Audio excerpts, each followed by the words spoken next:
Your boy A1 for Stars, and we out here making Madden. First man, go hit that subscribe. Get you the latest Madden tips, things like that. So, in this video, we're gonna talk a little bit about just MUT defense. We sitting right here in South Cap, man. It's kind of like I wish they had the leaderboards out so we can kind of figure out if we want to play or not, but unfortunately we don't.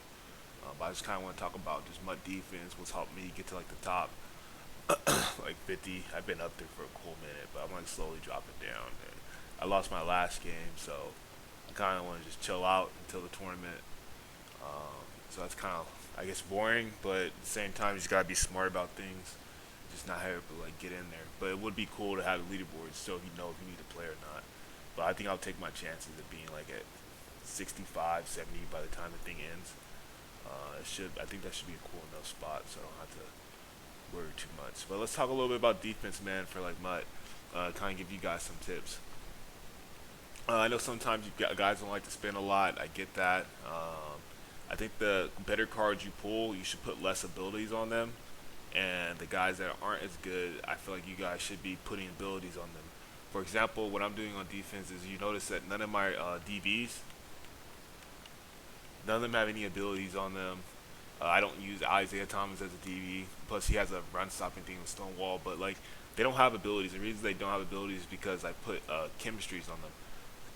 I'm telling you, like, if my DB's got 36 lockdown chemistry, there's no reason in the world why they should be at any point in time. There's no reason in the world why they should be getting stopped or getting passed on. If you got the chemistries up to like 36, then that should be like, all right, that's pretty good. You know what I mean? Like that's good, especially in like Salcat where you're competing. I know this is a little bit different when you're playing weekend league and things like that. You can put way more up, but yeah, whoever you're focusing your chemistries on, I feel like that's where your juice should be at.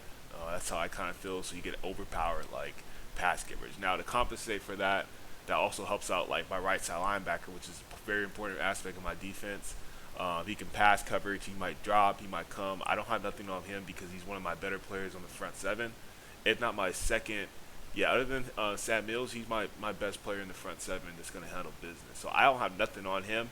The expectation is for him to go ahead and play football. My Mike backer in my defense, he's like my stone, like my hammer. So I have like, okay, conservative tackling maxed out. I don't like any nonsense. I don't like the extra carry. I like when we're playing run defense that we're going up, we're stopping the run. It's no funny business. It's like, no, when we hit you, you go backwards. So having in the middle of the defense, having a good Mike backer of like some stonewall abilities like that, that really helps out and just kind of like just solidifying like the middle of defense and things like that. Like you're not going forward, you go backwards when you get hit. Um, Also, thing that's super important. We don't have any other mics other than Shazier. You don't see a lot of 3-4. A lot of guys are in nickel. When you look at my outside backer position, if you have an outside backer and he's not maxed out like an LT or something like that, put other abilities on him to compensate for what's pretty much he's not going to be using. Like he's going to be on the field. I want swim club. I want to bring some pressure to him, the quarterback. He's at 89 overall. He's not where LT's at. He's not as good as LT. So I'm not going to like keep him down. Like no, I'm gonna put his pass coverage up. His pass coverage is up with the lockdown defense, but also he's gonna be able to get after the passer at the same level as LT will be, just from a free stance level, and he'll be a good job playing run too as well. But pass rushing is what he's there for. Saying LT, he's just supposed to be freaky. Dion just comes in on 3-4 defenses and things like that. Now this is a key part of the defense that you guys need to pay attention to, especially up front. This is like a way to build it. Like I said, you have it all locked down. Maybe you want to go all run stop, but then you have chemistry in your back end.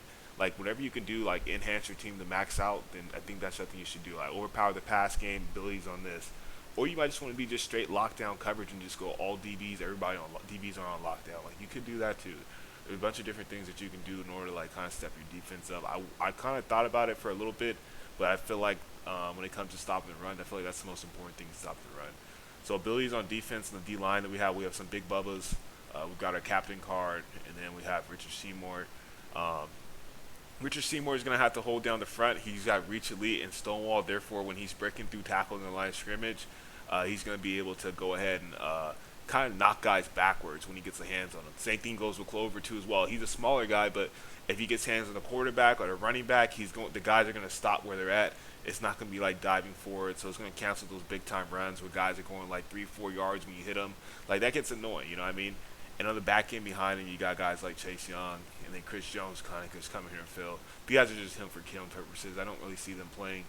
But you see the team, you see the defense. Again, you want to have your lesser guys that aren't as good. You want to make sure you guys kind of juice those guys up. Stopping the run is important. You want to make sure you're able to stop the run, overpower the pass game with the chemistries. And if you want to flip it, maybe and do it the opposite way, this is kind of just gives you an idea of how to build a defense and how to build your chemistries in mud. Flip it, run stop all the way up. You know what I mean? Or you can just be a balanced type of player all around. Everybody's balanced. It's all about what you kind of feel. But this has helped me out. It's just having like success in mud and be able to kind of understand how we transition into like the abilities and things like that. So I appreciate you guys for tuning in, man. Your boy One is out. Make sure you guys hit that subscribe.